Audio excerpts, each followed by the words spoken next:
l'Éternel, car il entend ma voix. Il a penché vers moi son oreille, et je le chanterai toute ma vie.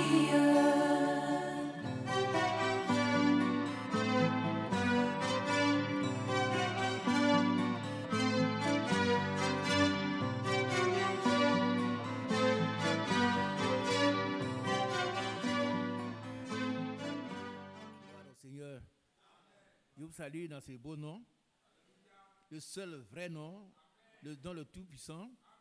Et nous avons dit la dernière fois qu'il y a une puissance dans ce nom entre les mains des héritiers. Nous n'allons pas faire un long développement parce qu'on n'a pas le temps aujourd'hui. Donc il est 13h20. À 14h plus tard, on doit avoir fini. Amen. Qui croit que le nom de Jésus est le nom le plus puissant? Et entre les mains des héritiers, il y a un pouvoir qui se dégage. Et la manière dont nous prononçons son nom, ce n'est pas la même manière que les autres le prononcent. Parce qu'il y a une relation personnelle entre celui qui possède ce nom et nous. Alléluia. Et toujours dans l'étude de ce thème, les promesses de Dieu s'accomplissent pour ceux qui croient. Ceux qui croient sont ceux qui obéissent. Nous avons vu la dernière fois qu'il y a une puissance dans le nom de Jésus-Christ. Alors, nous allons lire quelques passages rapidement. Et même avant 14h, on aura fini. Gloire à Dieu. Nous lisons d'abord ce passage qu'on vient de lire tout à l'heure dans Hébreux chapitre 10. C'est très important pour moi, afin que personne ne se considère comme n'étant pas partie de l'héritage. Hébreux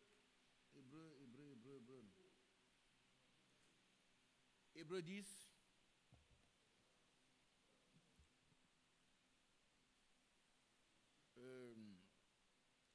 À partir du verset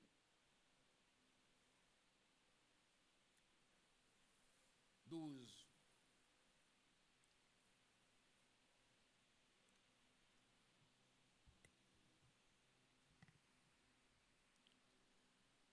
Vous savez, je ramène à la mémoire de chacun de nous ces passages importants. Par contre, le diable nous accuse. Vous comprenez? Et personne ne doit considérer ces péchés encore existants. Et c'est pour les pécheurs que Jésus-Christ est venu. Il n'était pas venu pour les bien portants. Est-ce qu'on comprend cela?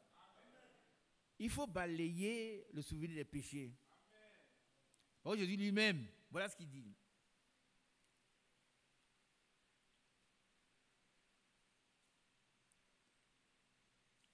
Lui, après avoir offert un seul sacrifice pour les péchés, s'est assis pour toujours à la droite de Dieu. Amen.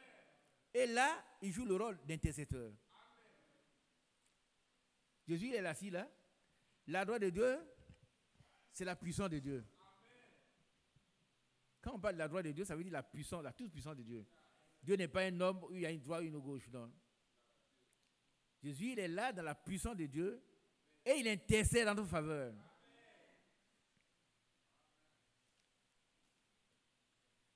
En entendant désormais que ses ennemis soient devenus son marchepied. Alléluia. Et la Bible dit que le dernier ennemi qui sera écrasé, c'est la mort. Et Satan lui-même bientôt sera écrasé sous nos pieds. Donc il faut prendre tout ce que Dieu a fait pour nous pour être rassuré que nous ne sommes plus des pécheurs qui sont en train de moisir dans leur péché. Non.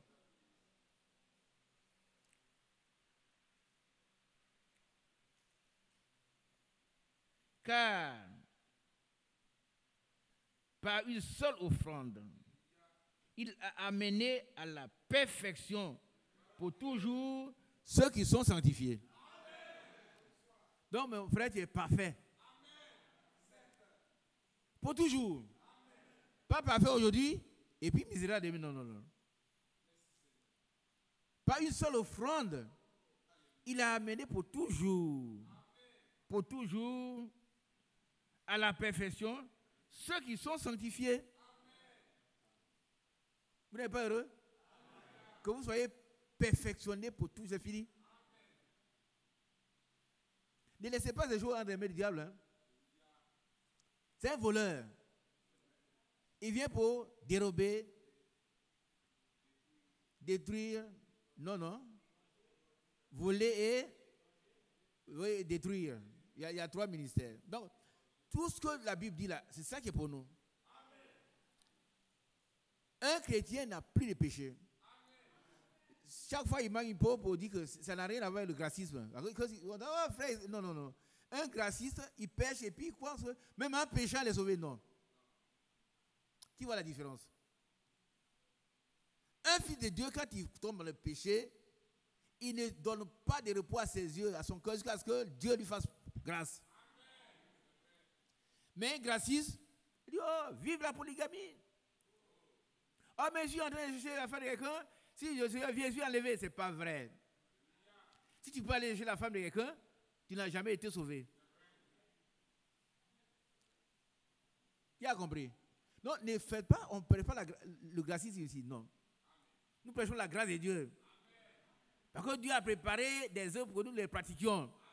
Ça veut dire qu'on doit devenir bon, meilleur. Et nos progrès soient évidents. Mais celui qui va de l'autre côté, il continue de vivre dans le péché, il n'est même pas sauvé. Ce sont les gracistes. On n'a rien à voir avec eux. Qui a bien compris? Donc ne pensez pas que maintenant, bon, je suis dans le Seigneur, je suis à l'église, mais ici, chez les femmes, je bois, je me drogue. Non. Non. Parce qu'il nous a amené à la perfection. Une perfection, c'est quelque chose de meilleur. On est parti d'un état A pour arriver à un état B. Il y a eu un déplacement, donc il y a eu un travail scientifique qui a été fait. Et on est devenu des nouvelles créations. On n'est pas des gracistes. Chaque j'insiste là-dessus. Pour qu'un graciste qui soit assis, il a dit, ah, c'est vrai. Donc, si il fait mal, si tu fais mal, tu dois te repentir. Il n'y a que la repentance qui arrête la colère de Dieu. Oh mon frère, que ferons-nous? Repentez-vous. Quand on se repentit, il oublie tout le péché. Il fait de nous des fils de Dieu. Amen.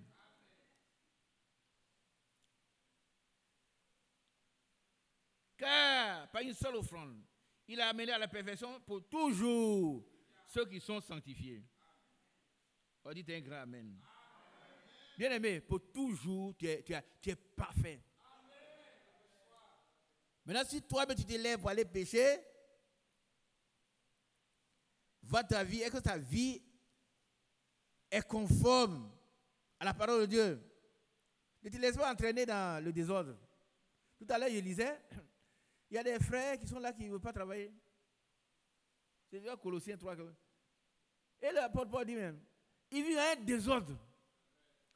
Qu'ils travaillent et qu'ils mangent leur propre pain. C'est un désordre. On se comprend? Nous sommes devenus parfaits. Voici l'alliance que je ferai avec eux. Après ces jours-là, dit le Seigneur, je mettrai mes lois dans leur cœur et je les écrirai dans leur esprit. Il ajoute, et je ne me souviendrai plus de leur péché ni de leur iniquité. Moi, je suis très heureux. Ce que j'ai fait, tout ça est fini. Maintenant, si je tombe dans le péché, Dieu me pardonne. Mais je ne vais pas faire un programme de péché. Est-ce qu'on a compris? Je ne vais pas dire, non, si je pêche, je suis sauvé. Non, tu es un pécheur. Il y a une différence dans le pécheur et puis le chrétien. Le chrétien, il ne pêche pas.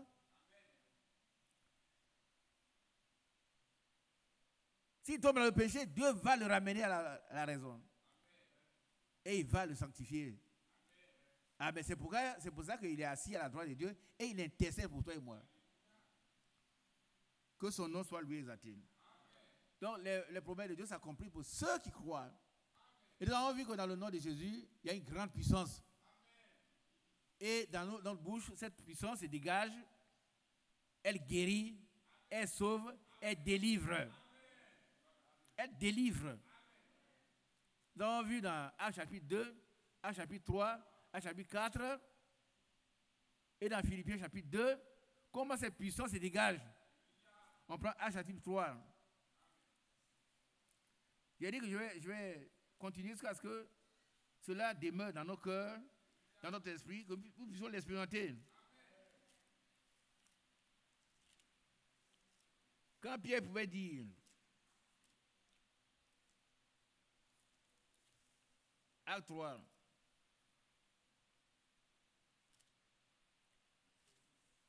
oui, verset combien? 6. Alors, Pierre lui dit, je n'ai ni argent, ni or, mais ce que j'ai, je te le donne. Bien-aimé, tu ne peux pas donner ce que tu n'as pas. Mais nous devons l'avoir. Ça fait partie de notre patrimoine. Romains chapitre 8, nous sommes héritiers de tout ce que Jésus a. Qui comprend? Ça nous appartient. Hein? Nous partageons la puissance de Dieu qu'il a déversée en Christ. Amen. Et la première chose que nous devons avoir, c'est le Saint-Esprit. Qui a bien compris? La promesse du Père passe avant tout. Quand on l'a, on a tout le reste en Suisse. C'est-à-dire grâce au cadeau. Mais la première promesse, la première grande chose que nous devons rechercher et avoir, c'est le Saint-Esprit. Parce qu'il y a une différence entre un chrétien rempli de Saint-Esprit et puis un sympathisant. Nous avons vu la dernière fois que les 7 filles de Sheba sont allées chasser les démons au nom de Jésus que Paul prêche. Mais le démoniaque, il s'est emparé d'eux, il les a martyrisés, il les a brimés, ils sont sauvés nus, blessés. Il a dit, je connais Jésus, je connais Paul. Mais toi, tu es qui? Non, si on n'a pas le Saint-Esprit, on n'est pas encore chrétien. Il faut que chacun de nous puisse expérimenter la Pentecôte. Être baptisé, rempli de Saint-Esprit. On a vu la dernière fois où le frère Franck disait, celui qui rejette le sceau de Dieu reçoit la marque de la bête. Nous avons le sceau de Dieu. Si quelqu'un rejette le sceau de Dieu, il reçoit la marque. Personne ne doit recevoir ici dans cette église la marque de la bête. Que Dieu nous bénisse. Et que son grand nom soit élevé, lui exalté. Que chacun soit scellé pour le jour de la rédemption. Et que chacun puisse se comporter en fils. Pas comme fils, hein, pas comme, mais en fils. C'est-à-dire en héritier. Celui qui partage toutes les prérogatives, toutes les puissances que Dieu a déversées en Jésus-Christ, avec Jésus-Christ.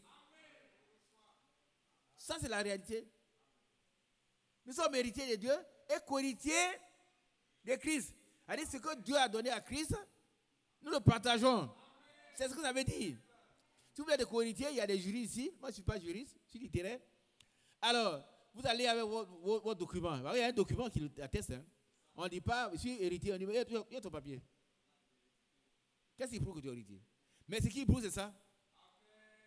C'est le testament. Si nous sommes fils, alors nous sommes aussi héritiers de Dieu et co-héritiers de Christ. Oh, ça me réjouit. Tout le pouvoir que Dieu a donné à Christ, il nous le donne. Nous devons maintenant prendre ce pouvoir-là et le manifester en son nom. Ce puissant nom. C'est le nom qui chasse les démons, qui guérit les malades, qui ressuscite les morts. Et il peut dire, je n'ai ni argent, ni or, non, ni argent, ni or. Mais ce que j'ai, je te le donne. Au nom de Jésus. Christ de Nazareth. Au nom. Il n'a pas dit, ce que j'ai, je te donne, lève-toi et marche. Non. Rien n'aurait été fait. Rien. Si quelqu'un dit à un malade, bon, lève-toi parce que je suis un chrétien, non? Zéro. Il faut que le nom, qui est au-dessus de tout nom, quand ce nom est prononcé, tout genou fléchit dans le ciel, sur la terre et sous la terre. C'est-à-dire à l'enfer, tout le monde se met à genoux. Très souvent, on a des problèmes parce qu'on ne sait pas de qui il s'agit. Nous ne savons pas qui est notre Dieu. Mais c'est le grand je suis. Avant qu'Abraham le fût, moi je suis. Pas moi, mais l'Éternel. L'Éternel. Et regardez, que veut dire Jésus? Pas tout le monde. Que signifie Jésus, le mot? Oui, ma fille.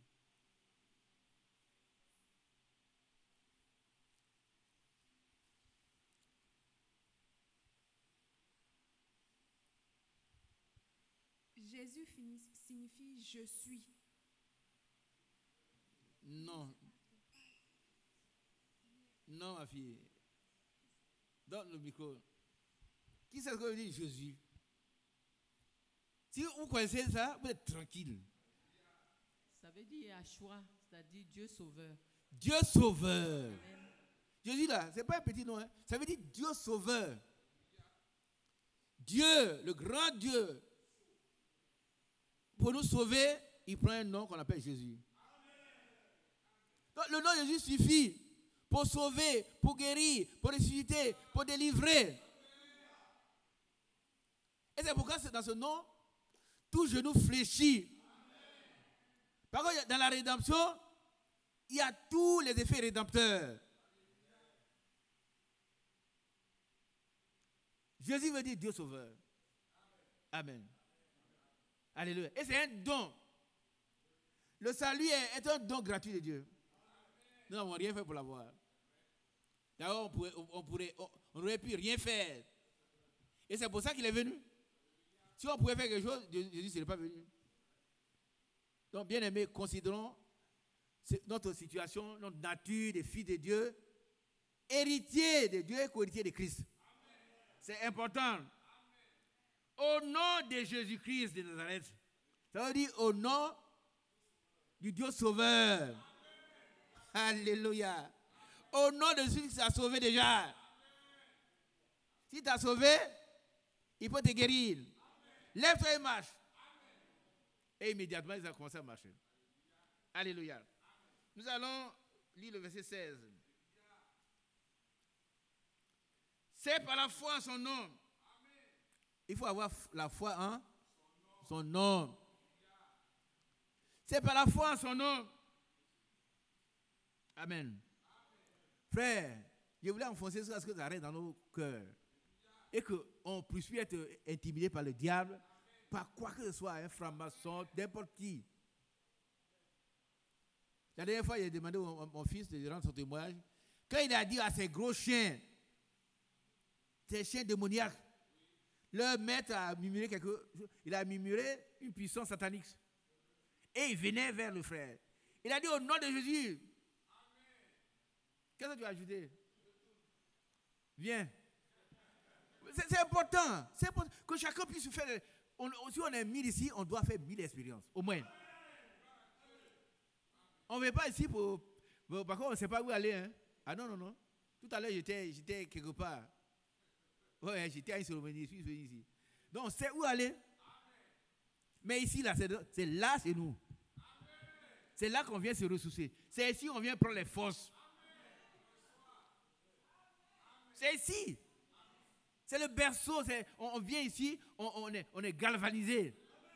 On repart tout nouveau. Donc, on doit accepter ces choses. Il ne faut pas venir ici et puis on s'en va, on pleure.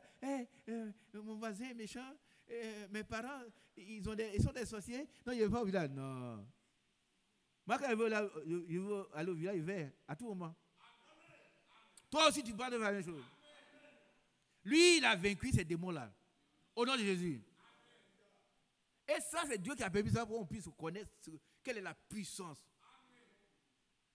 la profondeur, la grandeur, la puissance qui se trouve dans ces noms. Vas-y, mon fils. Écoutez, hein, et chacun doit faire une expérience. Pas par rapport au chien, mais par rapport à un démon qui doit fuir.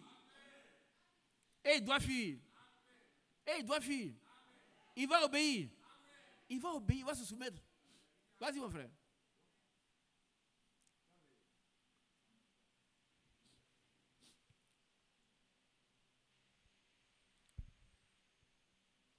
Retenez cela. Hein? Et tous ceux qui nous écoutent en direct, nous avons fait une expérience avec la puissance du nom de Jésus. Notre frère l'a faite. Donc écoutez, vous êtes quelque part, si un démon se manifeste quelque chose, prononcez le nom de Jésus-Christ. Ça veut dire Dieu sauveur. Et une puissance va dégager, qui va le projeter. Ah oui, oui. Donc j'ai un coin secret où il vais souvent pour aller chanter, pour aller prier, tout ça. Donc j'étais allé ce jour-là. Et puis, d'habitude, il y a des chiens, les gros chiens, ils sont eux qui surveillent le lieu, mais ils sont là, il n'y a rien. Tu vas, ils ne font rien. Donc il y avait un Chinois qui était avec eux. Il a sifflé quelque chose aux chiens. En même temps, ils ont commencé à venir vers moi, en force. Donc ils étaient vers le banc comme ça. Et puis j'ai crié au nom de Jésus. Donc, il s'est arrêté. Puis il a dit retourne. Puis ils se sont retournés. Dieu bénit notre frère. Cette puissance est donnée à chacun de nous.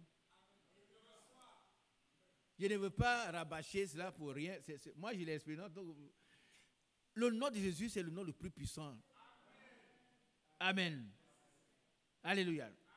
Alors, c'est par la foi en son nom. La foi en son nom. Pas par la foi en Pierre, en Paul, en Isaac. Non, non, non.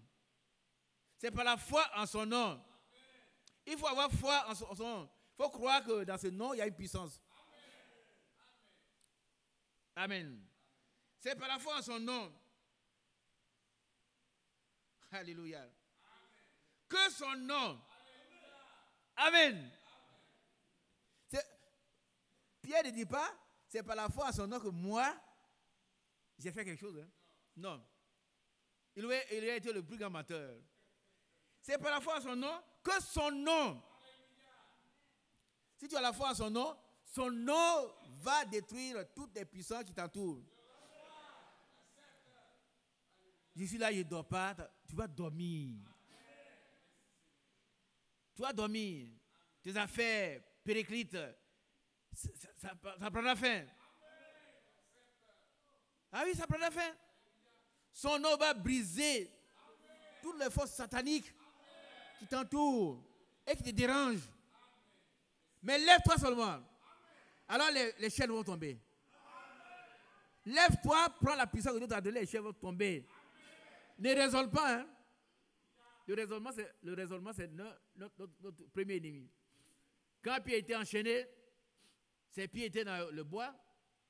Et puis, l'ange lui dit, lève-toi. Il n'a pas dit que toi, tu mords de moi. Tu te mords de moi. Tu vois mes pieds dans le bois, tu viens, lève-toi. Un chrétien, il doit entendre la voix de Dieu et la reconnaître.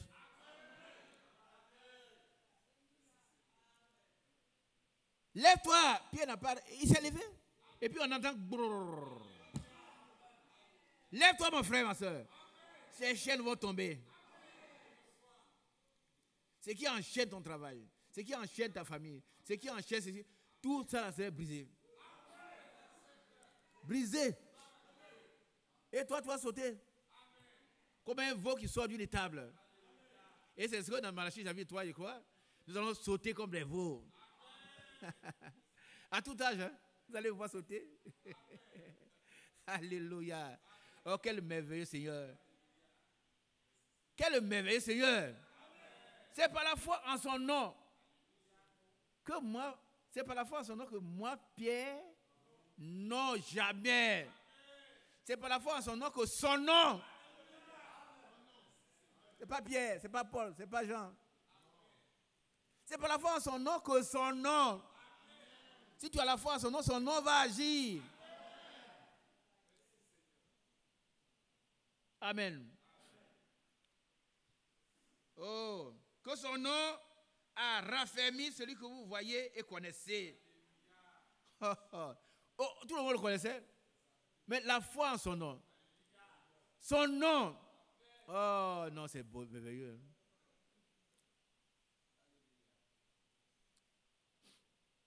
Que Dieu nous aide à avoir cette puissance qui se trouve dans le nom de Jésus. Que son nom a raffermi celui que vous voyez et connaissez.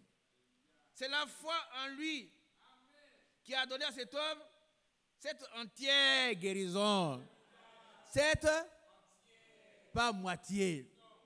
Quand Dieu guérit, la Bible dit il guérit parfaitement, entièrement, définitivement. En tout cas, moi, écoutez, mon côté droit qui était paralysé a été guéri parfaitement. Parfaitement guéri. Dieu ne guérit pas à moitié. Hein. Quand il guérit parfaitement, entièrement, définitivement.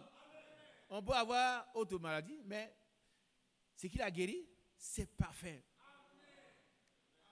Parce qu'il nous a amené à la perfection une fois pour toutes. Et il a jeté tous nos péchés dans la main de l'oubli. Et il ne s'en souviendra plus jamais. Amen. Oh.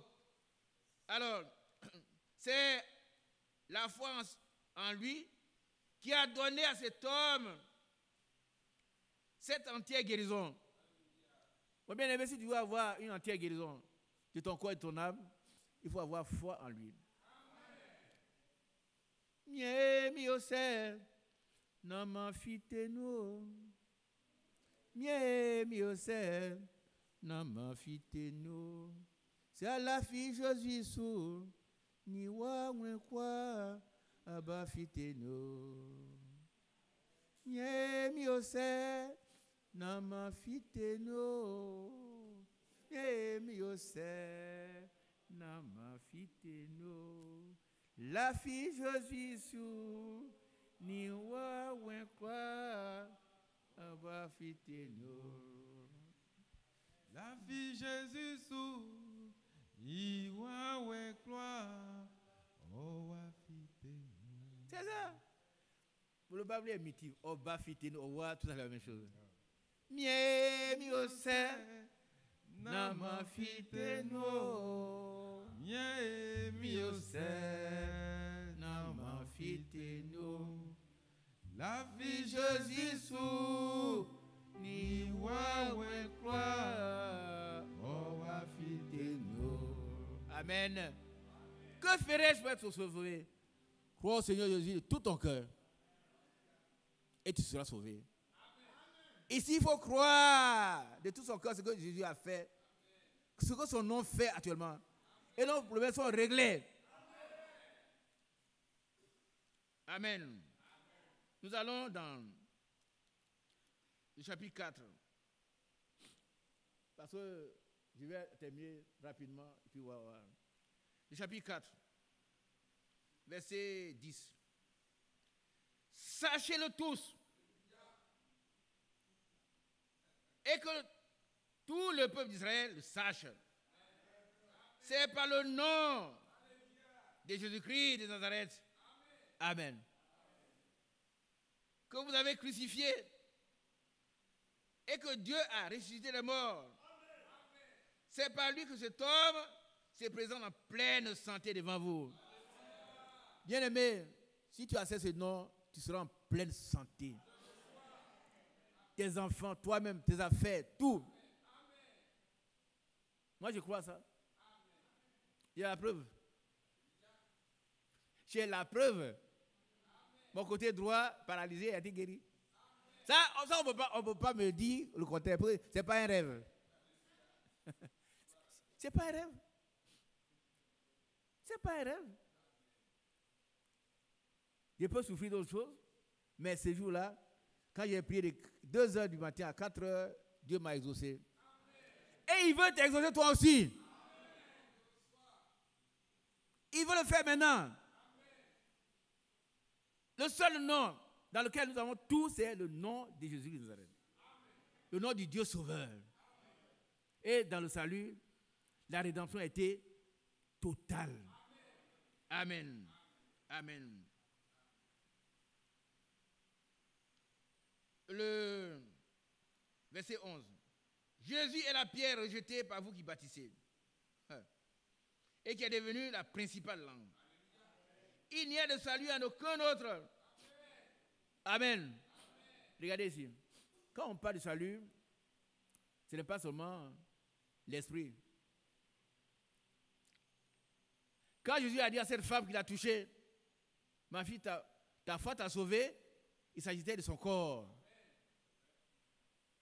La guérison, c'est le salut du corps.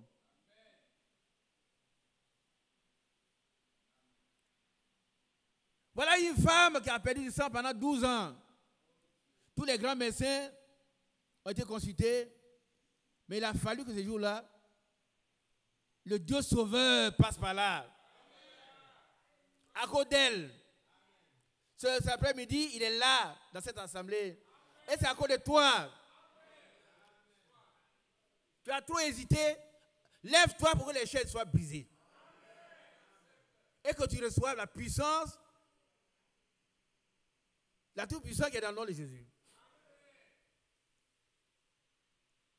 Quelqu'un m'a touché.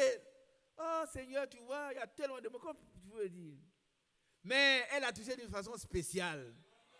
Et une puissance spéciale est sortie d'elle. Cet après-midi, prenons le nom de Jésus d'une façon spéciale. Afin que ton problème spécial soit ôté, résolu, solutionné. Amen. Que tu puisses, que tes progrès soient évidents. Toi, tu puisses voir que tu progresses dans la foi. Alléluia. Il n'y a de salut en aucun autre. Car il n'y a sous le ciel aucun autre nom. Ah, il y a un beau chant en moré. Viens nous entendre ça, mon frère. Il y a un beau chant en moré qu'on chante. Elle dit, il n'y a pas un autre nom. Ça n'existe pas. Ouais, les chants ont été inspirés. C'est quoi les chants bizarres? Je n'aime pas ça. Et on ne chante pas n'importe quoi. Et j'ai dit, et un jeune homme chez moi, il chante quelque chose, il dit, arrête-moi ça. Arrête-moi ça. Chante des chants. La Bible dit, édifiez-vous par des chants spirituels. Ce n'est pas n'importe quoi. On va dans ces chants. Yayambala Zusoba, Yayambala. Levons-nous. Yayambala Zusoba, Yayambala. Yayambala Zusoba, Yayambala. Yayambala, Yayambala Zusoba, Yayambala. Il n'y a que toi, il n'y a que toi. Seigneur, il n'y a que toi. Il n'y a que toi. Mon Dieu, il n'y a que toi. Pour mes problèmes, il n'y a que toi. Seigneur, il n'y a que toi. Pour les régler, il n'y a que toi. Seigneur, il n'y a que toi. Dans mes soucis, il n'y a que toi. Seigneur, il n'y a que toi. Pour me décharger, il n'y a que toi. Seigneur, il n'y a que toi. Je n'ai que toi. Je n'ai que toi, Seigneur, je n'ai que toi. Je n'ai que toi, Seigneur, je n'ai que toi. Que Dieu bénisse son serviteur. Alléluia. Il n'y a que toi, il n'y a que ton nom. Ayez en vous les sentiments qui étaient en Christ. En Jésus-Christ. Lequel existant en forme de Dieu n'a point regardé comme une fois arraché d'être égal à Dieu. Mais s'est dépouillé lui-même en prenant une forme de serviteur, en devenant semblable aux hommes, et ayant paru comme un simple homme, il s'est humilié lui-même, se rendant obéissant jusqu'à la mort, même jusqu'à la mort de la croix. C'est pourquoi Dieu l'a souverainement élevé. C'est pourquoi Dieu l'a souverainement élevé. Qui veut être élevé? Il faut obéir. Il faut être humble. Il faut être humble. L'humilité précède la gloire, mais l'orgueil, c'est la chute. C'est pourquoi aussi Dieu l'a souverainement élevé. Et lui a donné le nom qui est au-dessus de tout nom. Amen. Il a donné le nom qui est au-dessus de tout nom. Amen. On va s'arrêter là. Hein? Dieu il lui a donné, afin qu'au nom de Jésus, quand on prononce le nom de Jésus, tout genou fléchisse dans les cieux, sur la terre, sous la terre. Démons, Satan, esprit mauvais, au nom de Jésus, sortez de cette église au nom de Jésus. Nous conjurons de sortir de cette église au nom de Jésus. Que tous les frères et les sœurs qui ont encore des problèmes avec vous, nous proclamons leur délivrance au nom de Jésus. Alléluia. Ceux qui ne dorment pas commencent à dormir au nom de Jésus. Les affaires qui périclitent commencent à se révéler au nom de Jésus. Ceux dont la foi baisse commencent à se réveiller au nom de Jésus. Alléluia. Nous sommes à la fin de la fin des temps. Nous devons prendre Dieu au mot. Croire Dieu comme Abraham crut. Là où il n'y avait plus d'espérance, il crut, il persévéra et il obtient l'effet de la persévérance. Que Dieu soit loué. Que Dieu soit loué. Afin qu'au nom de Jésus, tout genou fléchisse dans les cieux, sur la terre, sous la terre. Et que toute langue confesse. La langue du diable confesse. Ah oui. Un jour, frère Branham était là. Quand un démon bizarre qui marchait à quatre pattes. Alors, le frère a dit, mais, mouton, a dit, il est un mouton. Il dit, à quoi tu es un mouton? Moi, je vais te tuer. Et il est venu, il voulait tuer le frère Branham, il arrive au milieu, et l'ange d'éternel arrive là immédiatement.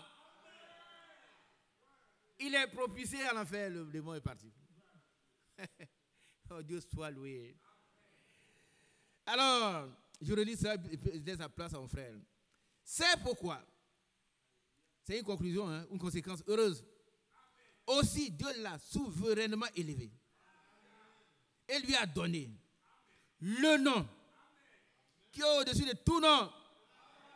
Le nom de Jésus est au-dessus du nom de Koukangba, Bishop, Pape, le plus grand sultan. Ces noms-là au-dessus de tous ces noms. Amen.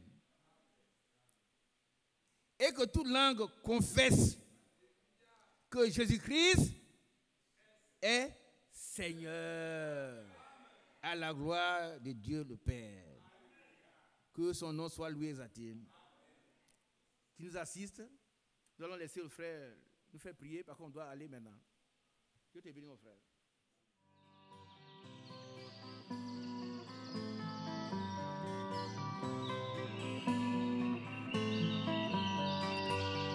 J'aime l'Éternel, car il entend ma voix. Il a penché vers moi son oreille, et je le chanterai toute ma vie.